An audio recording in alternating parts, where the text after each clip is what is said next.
So when you are starting to think about how to optimize your donation page and want to start doing testing to see what is going to bring you the most revenue or the most monthly donors or whatever your main KPI is, there's a couple things you want to think about. One is setting your control. So what is your current winner? And then testing everything else that you want to learn against that.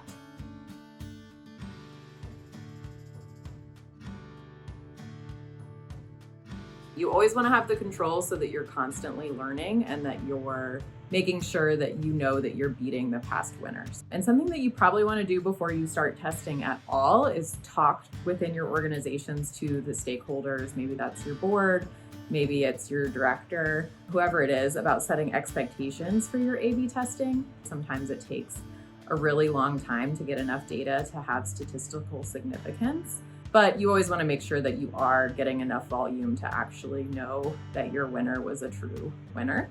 And then just to think about what are some things that you could test that could actually make a big difference on your donation page. One is your ask string. So maybe currently you're starting at $50, you have a default of $100, and it goes with 6 options up to $1,000. Maybe you could test things like the number of asks that are on your donation page, which value is the default amount. Typically we start somewhere in the range of 100, depends on the nonprofit, depends on, what vertical you're in, but that's usually a good place to start if you have no idea where to start.